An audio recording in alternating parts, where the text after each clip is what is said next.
encourage people to read and value fiction and to support and celebrate its creation and enjoyment. So we do that through events like this one, reading groups, writing workshops, all offering vibrant, accessible, and inclusive programs that welcome a wide community to experience the joy of story. We run a kids read program that offers immersive reading experiences for children, and we support early career writers with the First Novel Prize and an Emerging Writers Fellowship. So visit our site, sign up for the mailing list, follow us on social media. If you like what you see, come back, become a member. For example, come back tomorrow night, October the 29th, Leslie Jameson, author of The Empathy Exams, David Ebershoff, author of The Danish Girl, and Megan Abbott, author of Beware the Woman, are visiting the center. A special event to pay tribute to the life and work of Rebecca Godfrey and celebrate her final book, Peggy. So for tonight, some logistics. Our authors will speak, and then we'll have a little audience Q&A. So if you're here in the room, do raise your hand, and one of our interns will bring you a mic. Please do talk to the mic so that those on the live stream can hear you. And for those joining on the live stream, do leave your questions in the chat, and we'll love some of your time before we break to the signing line. Burnham and Lima will sign books after the conversation, just on the other side of the wall, and I'll come back and share a few visual instructions. Conversation in storytelling, craft, and culture, your souls and teaching, all returns to childhood home, your assets, achievements for others, followers. Burnham's book covers class immigration, also good to couple.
It was so hard to stay quiet back there. We were like, yeah. Hi, everyone. Okay, so we are so pleased to be here. I'm so excited to talk to Gabi and Ananda about their beautiful, beautiful books. First, we will start off with a reading. Ananda will go first, just so we can get the language the worlds they have created into the room. So. Awesome. Thank you so much. Thank you, everyone. It's so lovely to be here, and thanks for coming. And thank you, Camila and Gabi. This is really great. I'm going to read just like one paragraph, but it's a long paragraph, from Craft Stories I Wrote for the Devil. Just to give you the context, this is a short story collection where you can read the stories independently, but there's also a meta frame of the writer of the stories, who's a Brazilian lady, with like curly hair, and she wrote the stories after having an encounter with the devil in her 20s, different time, they kept in touch, and that's kind of the frame. But I'm going to read the first paragraph of the first story, which is kind of the origin of the frame story. Rapture. You probably can't tell by looking at me now, but once, back in my 20s, I slept with the devil.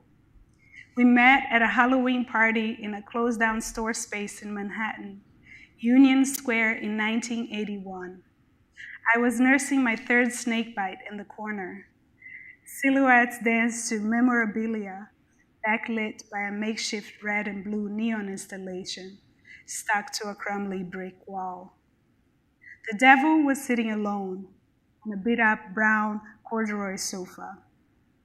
I was Inauguration Nancy Reagan. A tighter version of the red Adolfo dress, black gloves, a wig between chestnut brown and dirty blonde, topped with a red pillbox hat. Has anybody seen this outfit? It's a real thing. You should Google it, right? Which is, you can say many things that we are not going to discuss tonight about Nancy Reagan, but the outfit was actually interesting. And I actually found this Halloween, it wasn't called Nancy Reagan outfit, but it was the outfit. But I'm like, I don't have any parties to go to. So we'll see. So back to the devil. He wore an ill-fitting suit, a faded orange wig, and some bad foundation. I walked up to him and asked what he was, yelling over the music. He said he was the future. I told him his costume sucked. He smiled and said he was often misunderstood, scanning the room as if hoping for a specific somebody else to show up. I began spinning the first thread of his story. A woman in a white dress, a cheap Halloween bride costume, would walk in, holding a veil in her hand. I imagined him watching as the woman looked for someone too, but not him. As I thought this, the devil nodded, almost imperceptibly, as if privately approving of something, but continued looking at the room with that slight sadness, that want. I recognized some of what I've been carrying inside, mirrored on his face. So I think I'll read one more shorter paragraph, because it was very short. And this one has a couple of references to the postmodern masterpiece, Gremlins 2. I wondered what time it was, and this is from a different story.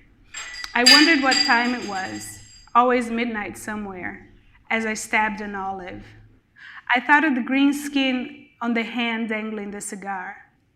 I thought of how the green and steaming hatching gremlin cocoons looked like the neon green light coming out of the pot in the promo poster of The Fly.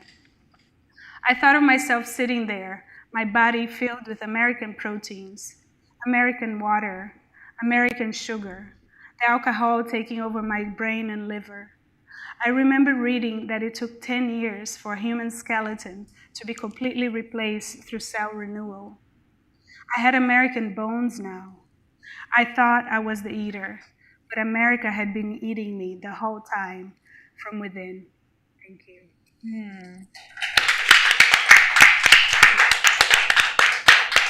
I was just going to say, you all get one of these because it's near Halloween. So. And was that last paragraph from Tropicalia? It was from Tropicalia, okay. Yeah. And then the first one was from Rapture. Okay. Wow, thank you. I dressed like the devil tonight, too, in honor of Ananda's book. So, wow, thank you. I feel so lucky to be sitting next to these flowers. Pretty amazing. So I'm going to read from my novel, Wait. All you need to know is Wait is set on Nantucket Island, which is where I grew up. And it follows two sisters who, in the beginning of the book, learn that their mother's been deported to Brazil. And normally when I read from the book, I read like a section with the sisters, but tonight I'm going to read a section from Gilda in Brazil. She has a kind of complicated experience going back to Brazil because she hasn't been there in decades. And so she's relearning a country that is her home, and meeting family members for the first time, one of whom is her father, who she thought was dead, and she's now meeting him, and he doesn't know anything about her. She doesn't know that she has two daughters, for example. So they're meeting at a park near a river and a waterfall. A family next to her ordered a basket of coxinha that smelled delicious. She decided she'd order some too. Since she left Brazil at 18 years old, her taste for Brazilian cuisine had frozen in time. She wondered if her father loved coxinha as much as she did. But when the basket arrived at the table, she couldn't stir up an appetite to eat one. "I'll have a beer," she told the waiter, chope, to calm her nerves. She took a long gulp, her mouth puckering at the taste of bitter hops, and glanced towards the parking lot. An older man wearing a fedora and a button-down shirt was leaning against the gate. She stood to get a better look at him. He approached a woman walking up the path, and Gilda questioned whether it could be her father, since the man had seemingly found who he was meeting. He and the woman chatted for a moment, then he shook his head and returned to his spot on the gate. "Hi," she shouted, now certain it was him. "Estou aqui." He swung around and, seeing her, grinned and threw his arms into the air. He was very handsome, she thought, and had clearly dressed well for their meeting. There were aspects of him she recognized instantly. The slope of his shoulders, the way his mouth curved to the side. He still exuded a youthfulness, even though he now used a cane and occasionally reached down to squeeze his right thigh as he walked toward her. She had imagined they would go for a stroll to the spot at the waterfall where she had swum as a child. Seeing his gait, she suggested this could be for a while. "I ordered us coxinha," she said, and nudged the basket toward him. "Oh, wonderful," he replied, but we did not take one to eat. "I think I'll have one of those," he said, pointing at her beer. Gilda gestured to the waiter for another fruity. "I thought it would help calm my nerves," she said, laughing a little, and they made a toast when his beer arrived. "For old time's sake," he said, clinking their glasses together. He settled in on neutral topics, mainly having to do with the river, about which Manuel had many facts. It was 115 kilometers long, he told her, and a tupi call it the place where fish stop by. Gilda asked him if he still played music, and he showed her photographs on his phone of a small jazz band. "That's me on the conga drums," he said, pointing to himself on the screen wearing the same hat. Gilda smiled and admired each of the photos. Thoughts about Sophie and Elise pushed against her attention. She had so many things she wanted to tell him about them. Manuel didn't even know that she had children. Beth hadn't told them about her deportation, but that she was intending to return to the United States to reunite with her daughters. She pressed the bow of her thumbnail against her lip, searching for the sentence that might begin to explain. "You know, Gilda," Manuel said as he tucked his phone into his shirt pocket. He coughed, reviving his voice. "I want you to know I didn't leave you and your mother. I hope you believe me." He paused, his jaw quivering, and allowed space for Gilda to respond. She blinked silently and took a sip of her beer. "I don't want to excavate the past," he continued. "These things are buried, and there's no sense in dragging up that which is already done and gone. But I need you to know it wasn't my choice," he said, rubbing the skin above his eyebrow. Gilda rested a hand on his shoulder and leaned forward to embrace him.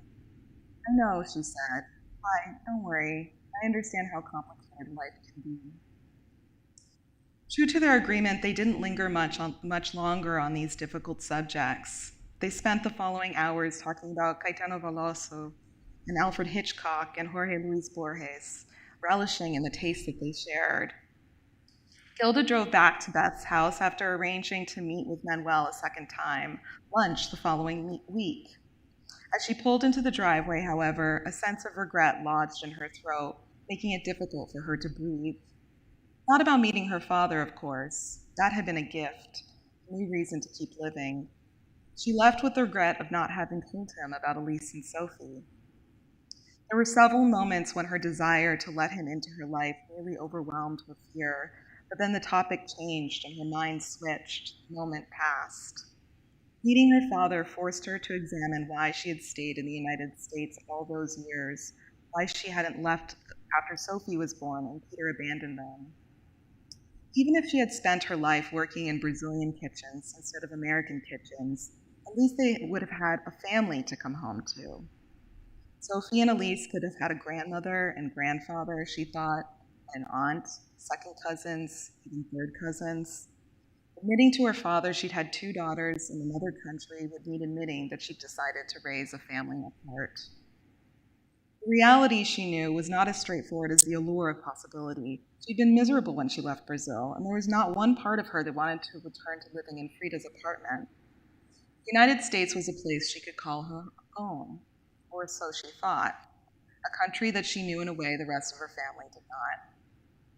Days pass, and Gilda decides she needs to tell her daughters about their father's existence before she can tell her father about Sophie and Elise's existence. Maybe it's vice versa. The interdependent logic makes it impossible for her to break free. She hasn't learned yet that she cannot sort through which aspects of her past to erase and which to keep. Every experience, joyful and not, will be severed and will remain attached, simultaneous and forever. Quantum entanglement of life. Thank you. So beautiful.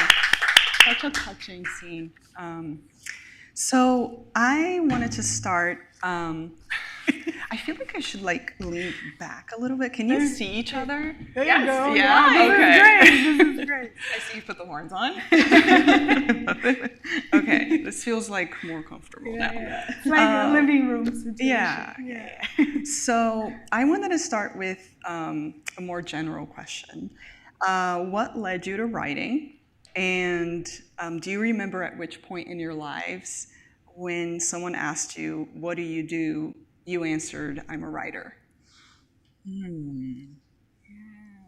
So I know, like, the second thing was after I knew you.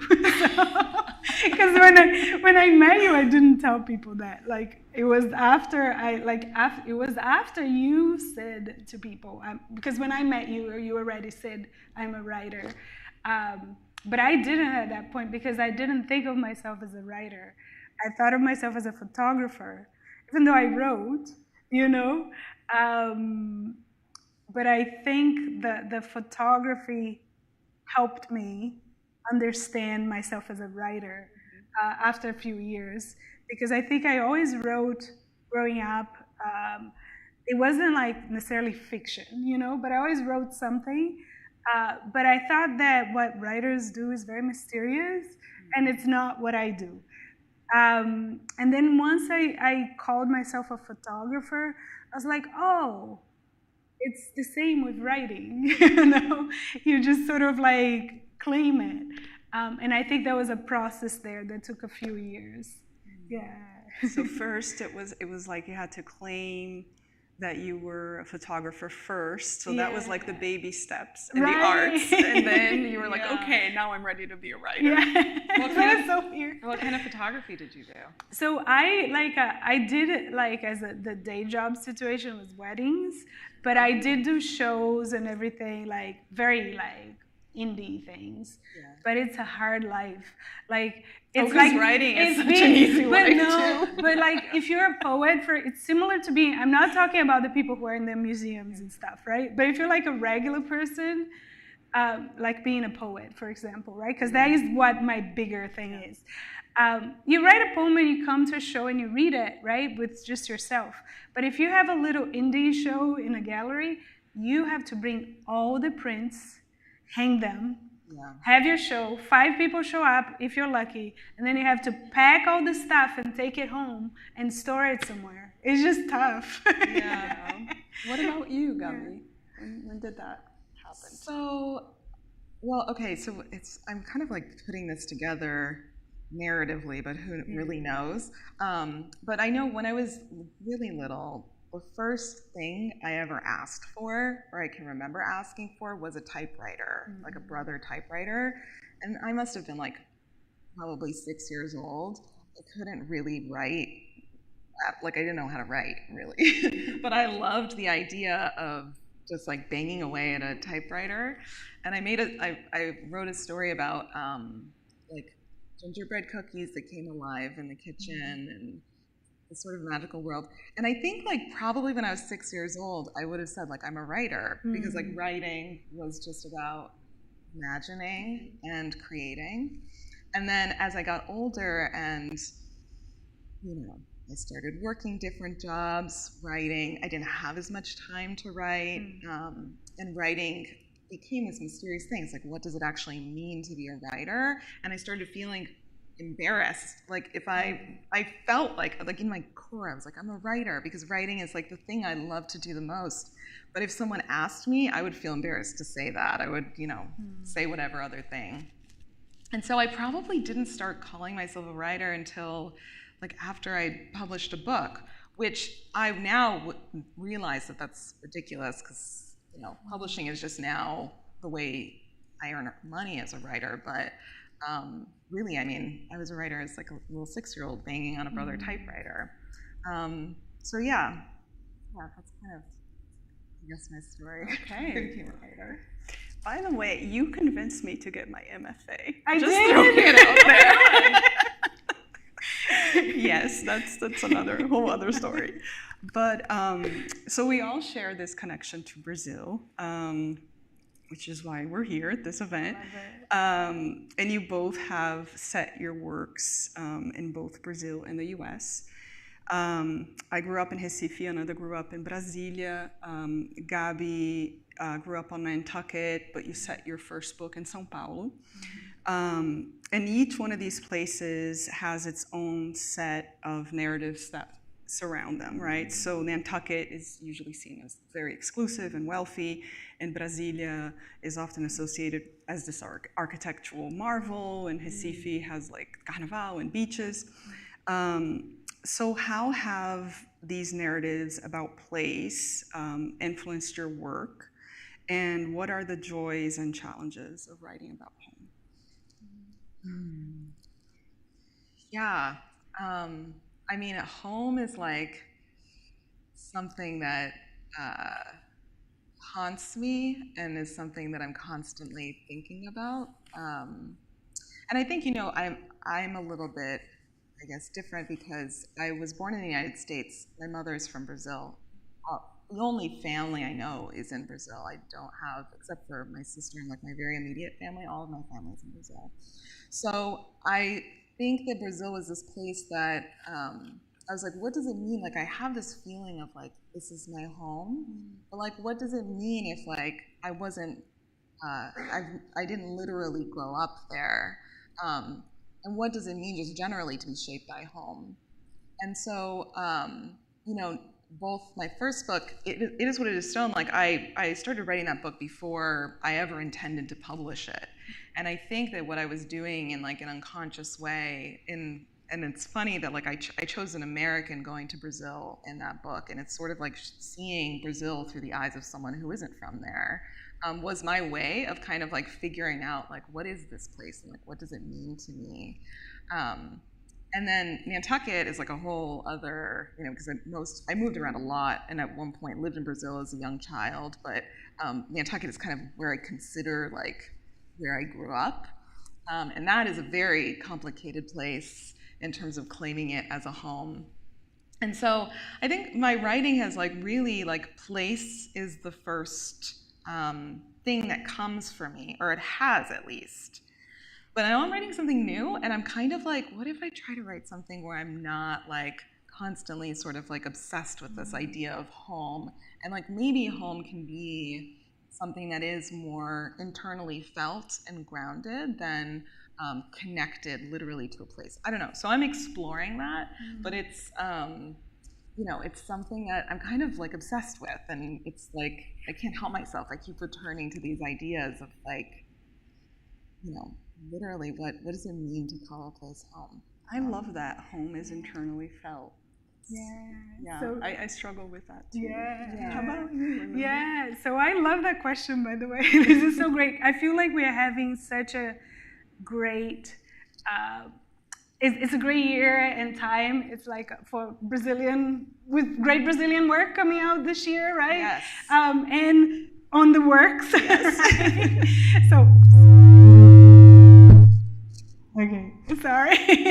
Anyways, so yes. That was the devil. I'm like, that was the devil. I'm like, that must have been me. So it's really great because we have so much in common and that we share, right? But we have also such unique things, including these places, right, where we grew up and where was home. You know, with you, Recife, and Bruna Dantas Lobato, who just published a beautiful book called Blue Light Hours, which is set here, but her experience and what she misses is a different place in Brazil. Yeah. So for me, Brasilia is a hilarious, trippy place that really fits my personality because it's just so weird and like nobody wants to go there with reason. And it's like so trippy. And it's like, what is going on in this place? Clarice Lispector has 2 excellent essays about it, which is just like going, what is this place, basically, in a very, very cool way. There's another skit by Reggie Watts, is that? Yeah? That's the famous comedian. I didn't know who he was. I just watched his Brasilia thing. I was like, this is perfect. Because it's like the future of the past, you know? It's like, back in the day, what was the future? This was the future. But it's not anymore. And that really, I think, informs me. I think that the weirdness is something I'm very attracted to, and the trippiness of that place. And then I used to live here, and I moved to Chicago. And Chicago has a lot of mid-century buildings. It's not at all the same as Brasilia, but it has so much that speaks to it. There's like I see all the brutalism and people like, hey, and I'm like, you know. So yeah. So I think it's a big thing when I write here as well. And both in this book, there's some moments that sort of the architecture is a big thing. And the next book I'm going to write is very, very heavily sort of mid-century architecture. So I love that we have, even when we're writing about here, we have these different things that are informing what we are seeing and what we are describing. Well, your book is beautifully architected too. It is like an architectural narrative marvel. So you know, and strangely architected. That's a good point. Like the way that all the stories kind of like coalesce is. Now I'm totally seeing that it's like a brutalist century building. Yeah. I love it. Okay, so I want to talk about, like, I really want to ask this question. I have a whole bunch of other questions, but like this is the question I want to ask. And it's about antagonists, because I love antagonists. So we have Sheba in Wait and the Devil in Craft. And what I love about these characters is that they're simultaneously helping, but they're also creating like a lot of chaos for your protagonists, for Elise and for the writer and for, you know. That's a good comparison. So this tension between like the assistance and the chaos that the Devil and Sheba brings, it just, there's a lot of depth that's, it brings a lot of depth to your books. And I'm wondering, how did you compose Sheba and the Devil? And if you can remember, at which point did they start feeling real to you on the page? Oh, wow. Thinking about Shiva as the devil is, I wonder how she would feel about that. Probably she would like totally identify with that and like be very offended. But I was thinking about, because, you know, I've, and this is part of the new book that I'm writing, but I've been like learning to read tarot a bit. And also my grandmother loved tarot and would read it to us when we were kids. And so it feels like I'm getting to connect with my grandmother again, who was also like I love you, Grandma, but quasi-devil as well. Devilish, we'll say. But in tarot, the devil is like, you know, I think people fear that card, but like really the devil is working with God too. It's like, it is a part of a duality. There are both sides there. And I think that's Sheba, for any of you who haven't read Wait, Elise has a best friend from college, Sheba, who's very wealthy, and Elise and Sophie end up losing their housing on Nantucket, and they move in with Sheba in her mansion that she's inherited from summering on the island. And I think that like Elise's relationship with Sheba is both one of like she needs her in a really material way. But I think like Sheba also brings out kind of like this shadow side of Elise. And so it becomes this like, duality where she's like, she really wants to be close to Sheba, but also is completely repelled by Sheba at the same time. And so, in thinking, I'm thinking this through in thinking about like the devil in your books. That's like the devil is not just one thing. It's not just like this straightforward villain. And maybe that's what makes the devil and Sheba so dangerous, is that there's a real enticement in kind of being close to someone who has no inhibitions and will spend money kind of on whatever and then drop friendships on whatever, and so. I feel like you wrote Sheba, but she would totally, for Halloween, dress up as a devil. Oh yeah, like a very like sexy devil, and then you would find her doing naughty things for sure. That'd be so great. Yeah. But I love the parallel because there's the chaos, but even if it's not like a simple, right? Like there's some care from both sides, right? Even though it's so complicated and not always, sometimes misguided or whatever, there's a care from both sides, right? Like with the two friends. So for me, I kind of like really like hanging out with my devil. I didn't know it was going to be like that, but I love that you brought that, because me and I think a lot of readers see him as very chill and cool, which he is, but there's all this other stuff that he's doing in the background that is like, hey, what is he up to over there off the page, which is great because you like picked up on that. Because it's easy to forget, because he's kind of a pleasant guy in this book. I was reading a lot about the devil. There's the devil in Cordel, like the Brazilian, chapbook pamphlets, traditional ones. And they are sort of, there's written stories, there's poems, but there's also like woodcut stamps. And if you look at it, the drawings, usually the devil is a little bit smaller. It doesn't have to be tiny, but it's a little bit smaller than the humans. It's not super scary. And very often the story is about like tricking the devil, right? Tricking the devil back. So I really like those stories, and there's a humor and a joy. But also I was reading very sort of theory about the devil. Like there's this very cool political theologist that writes about the history of the idea of the devil from medieval times to today, and how the figure changed and how it was composed, how it was used by different groups, which is very, very fascinating. So that was very, very interesting to me, and it was giving me a lot of energy to write and a lot of attraction to this figure, and fit very well thematically with the other stuff I was interested about, because it's very much about this sort of bigger narratives and how they are used and how people are demonized and all this stuff. So I thought the fit was very good. But when it came time to write, I was like, okay, all this stuff I read, this people already did this very, very well. I don't need to redo this thing and put all the theory and explain all this stuff, because A, it's gonna be terrible, and B, it's already out there, right?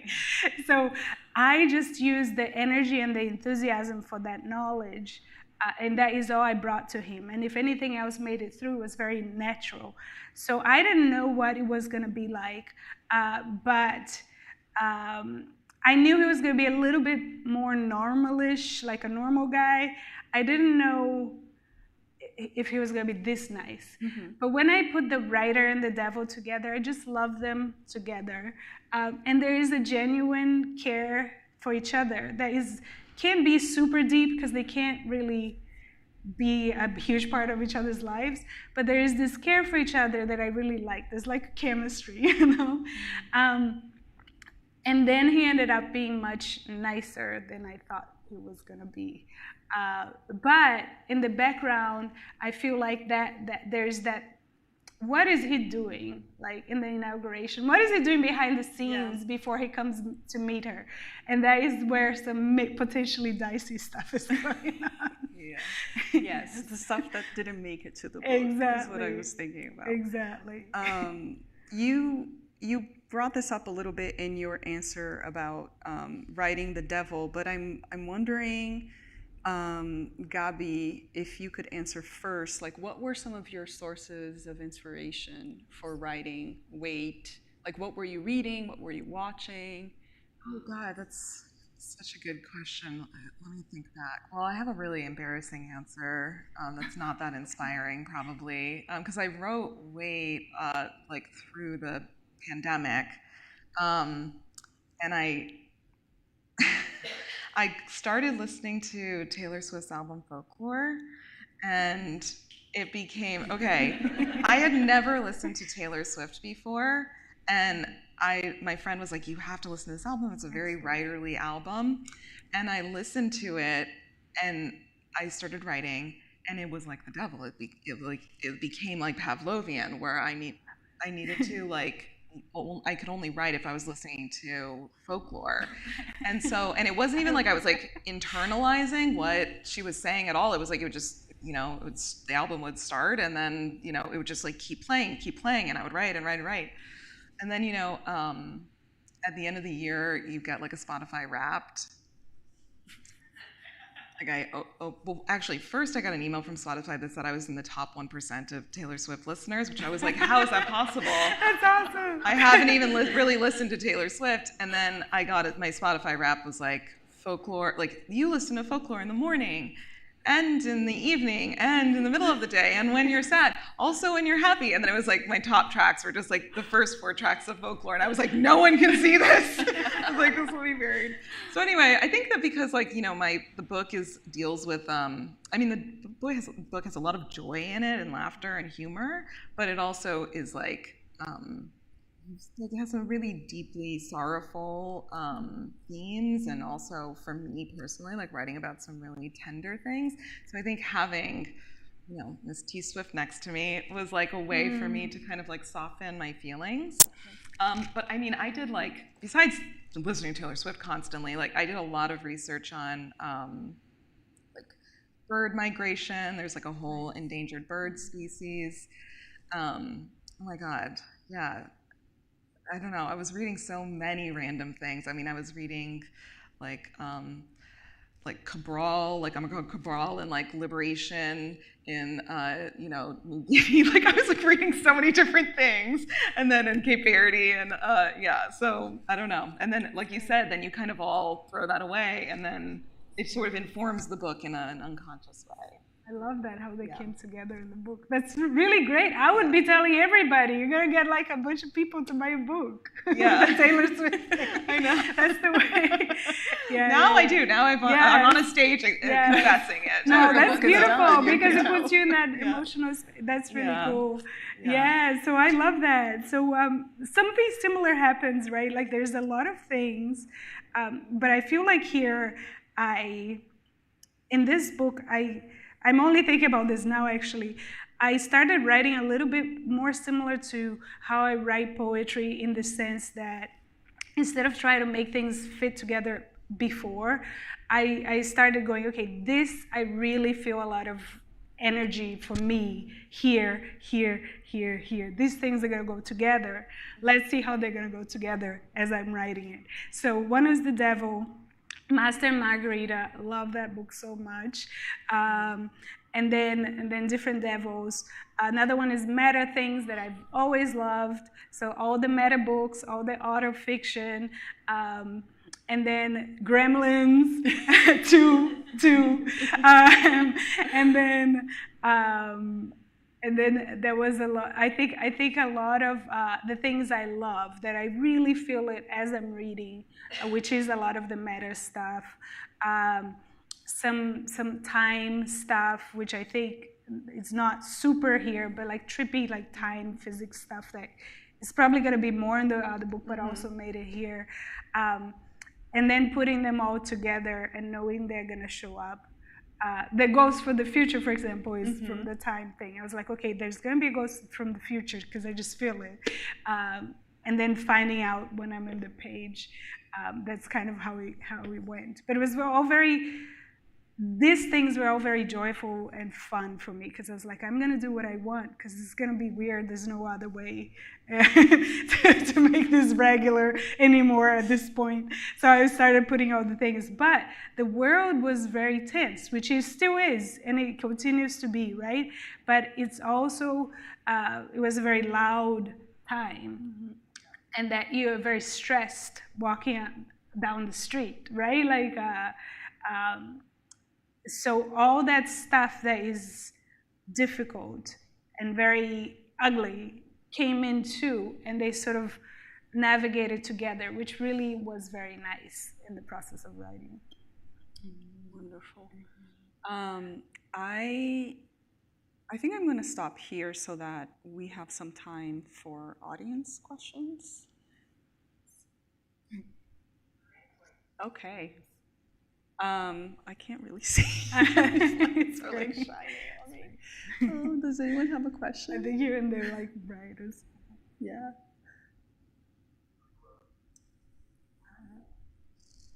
Maybe it's I'll just, can you hear me?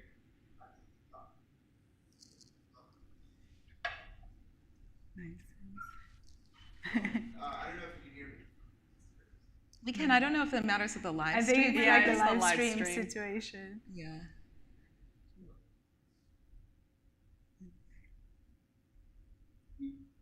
You know what? Maybe. Maybe we can paraphrase. Yeah, maybe you can ask the question and we'll paraphrase for the live stream. Okay. Yeah. Have you ever been like, have you ever felt like you didn't belong in the wider writing community, that you poetry or fiction, because you were Brazilian language? So the question. Discouraged by it? If you have, I'd love to get your opinion on it. Okay. So the question was, have you ever felt discouraged or not included in the writing community because you were Brazilian? Right. So yeah, so for me, I feel like, especially maybe like about a decade ago, of course it still keeps working, but it was more often being misread and placed somewhere weird, that it wasn't so much like, don't come here and don't write. It was more like, I remember like, I think I've been very lucky in the grand scheme of things, but still, I remember some workshop. Brasilia, the vegetation is very dry. It's savanna, it's very, very short grass and twisted trees. They are short and lots of space. It's not like jungle by any means, right? And then I wrote this thing and people are like, where's the tropical stuff and where's the jungle? I'm like, there's no jungle there, I'm sorry. So it wasn't that they're saying, don't come right here. They were like, hey, bring us the like good jungle stuff. I'm like, sorry, I don't have any jungle stuff. I have architecture, you know. So there was more of that stuff, I feel, in my sort of workshop situation, that kind of thing. I did have once, and this was in New Jersey, because you know, like a lot of things happen everywhere, basically. But like I went to a writing group, and the lady running the writing group was like, I have a hard time understanding people's accents. I'm like, whoa, lady. You're like, I'm Jew, you know. But anyways, It but sounds that, like a her problem. right, Yeah. right. So, but it's a thing that happens sometimes. It's not like happening all the time, but there is a projection and this kind of thing more than like you don't belong here.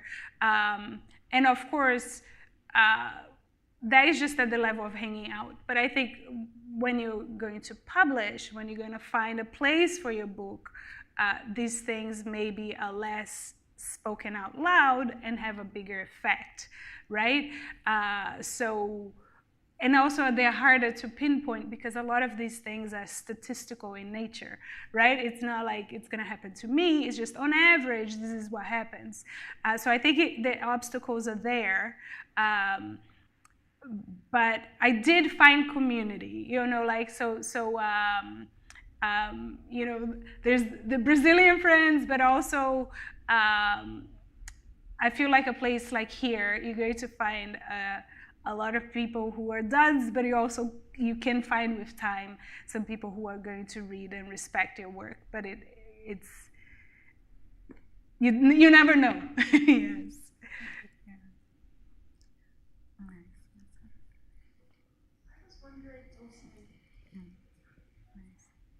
Thank you. Questions about I don't understand accents well aside. I was wondering if for the two of you who have different languages in your background, you have Portuguese certainly and English clearly, but you may have others. How do you find that those show up in your text, show up in your writing? Directly, indirectly? Does it inform the voice, the syntax in any way? Nice. So I don't speak Portuguese, so that's something, I guess it informs it in a different way that when I'm representing, in It Is What It Is Done is São Paulo and those characters, or and also in Wait, she goes back to São Paulo.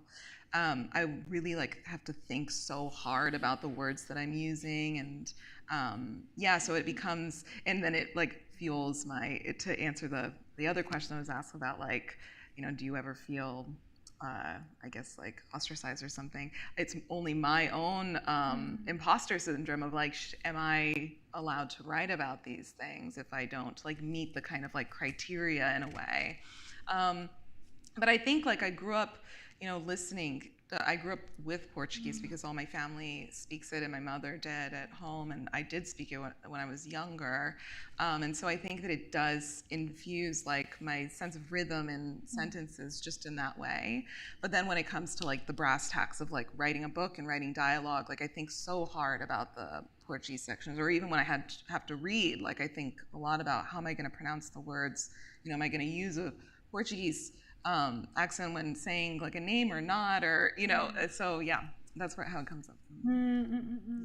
Yeah, that's really lovely to also hear your perspective, because my son, his Portuguese is decent, but it's not that great. I probably at your son's level. He and I should talk. There's a distillation where he gets these little phrases that sound really what's going on, because it's the ones that carry experience and emotion, so the phrases are good. So for me, it's really fun because I'm a poet as well, and in poetry I love playing with this stuff because I feel like there's a couple of things. One is that register is different in Portugal and Brazil than here. It's a little bit more like France, I think, where the difference between what you see in a bookstore and the books, or even the soap operas, and how people speak, is wider than in English. In English there is too, but it's wider. And I think I notice a lot also because I have training as a linguist, and I pay attention to pronouns. Pronouns are very different in a book and how people speak. So for me as a poet, this is really fun because the language is very marked. If I write how I think people speak, it's weird in a book. It's not out of this world weird, but it's a little off. If I write how the books write, which is also how the soap opera speaks with their pronouns, it's a little unnatural. So the language is for me, being aware of these things is very unnatural. So that is very fun for a poet, because you're playing with that. When I'm writing fiction, I tend to write it in English, and then those phrases that will pop up more naturally are the ones that would be really natural in this context for me. But I'm writing in English for the most part, and I think that is mostly because I live here. I think that's all that it is. I know that there was one time where I spent 1 month in Portugal, followed by a month in Brazil, and then I started writing Portuguese. It's just, even if I'm writing about there, it's the language is kind of alive in the everyday. And because with my family, I speak mostly English. But the thing is, I was laughing with one of the editors. She's also a ESL speaker. And I'm like, I'm all good, except for like, come with the ins, ons, and ats. Oh, God, I'm like, yes. I'm like, kid, husband, is it in, on, and I had to train myself. Like, and on the way here, I was like, Gabi lived on Nantucket, not my gosh. in Nantucket. English speakers also confuse that. Oh my gosh, is it? Oh my gosh. It's on Nantucket. Right? I was Right. like, it's on Nantucket. Don't say in Nantucket. Yes, But yes. it's so interesting to Right? read. Yeah. So the that I always pronouns. need to ask somebody. I'm like, because I know the basics, like on and in, like the physical, Or I know. prepositions, I should say. Yeah, not yeah, pronouns. yeah, right? Yeah. But if it's like some of the stuff, I'm like, I have no idea. So then these little things I have to ask. But it comes out in English. I just have to like, I know where I have to ask. Yeah. So I think we have time for one more question.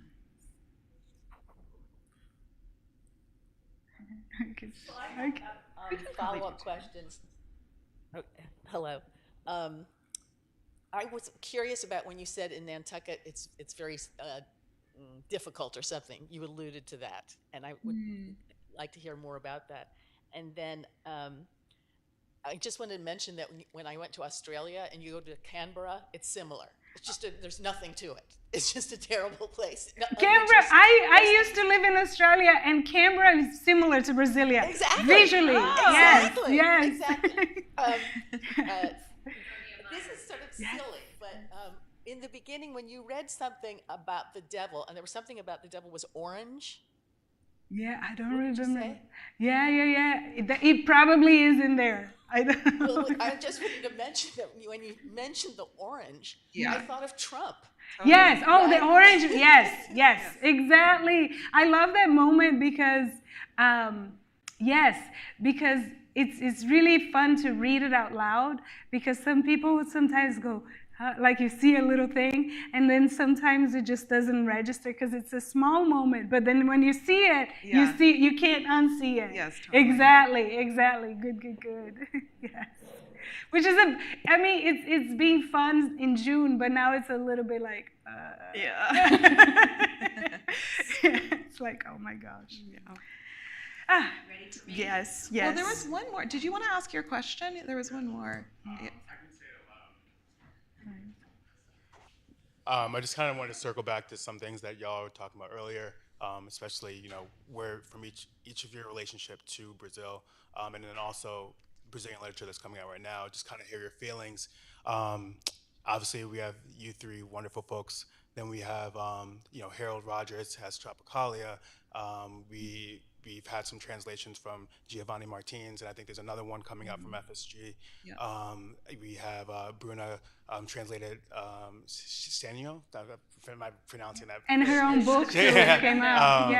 And then we have Itamar's Crooked Plow. And so I'm wondering, like, how you're all feeling about this kind of burst of Brazilian writers and Brazilian American writers, and it's also within the different areas of Brazil that are being represented through the literature as well. Love that. I'm feeling great. That's how it should be. Yeah. That's how. Yeah, it's so fun and exciting, and I love the timing as well. There was like a little cohort right now, right? Yes. Which is really exciting and fun, and I love the books, so it's really, really cool. And then also, like, Camila's work is so amazing, and then we have this other friend who wrote to your question. There was a electric literature article that lists a bunch of the books, which is a great one to go check out, that Flavia Stefani wrote. They are amazing writers too, and I know just from the grapevine that they are sort of like kind of getting ready for their thing. So I think it's so great that we have this cohort, and then we are going to have another one coming in like a couple of years, and it's very, very exciting.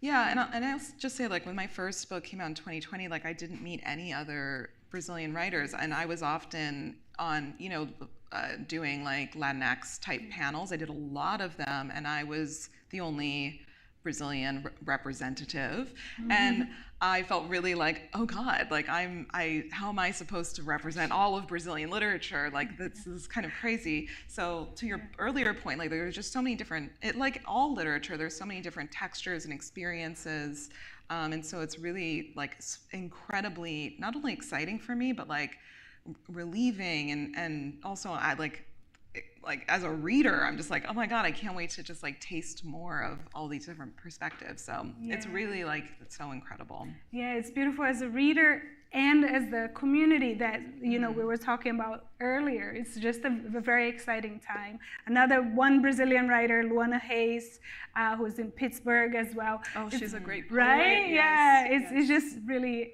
a great time. Yeah. Thank you all so much for being here. Thank you, Ananda, and thank you, Gabi. Thank you, Camila. Yeah, Thank you. Thank you so much for this beautiful conversation. Thank you for being here. Wonderful, wonderful. Please, everyone, head to the bookstore, grab a book, go to the cafe, grab a glass of wine, and have a little conversation. We're actually, change of plans, we're going to get our authors set up in the rear. The books are signed, but our authors will personalize them. So please buy freely in the bookstore. Thank you. And thank you all so much for coming out. Good night. Thank you. Oh, yeah. Just like, Camila.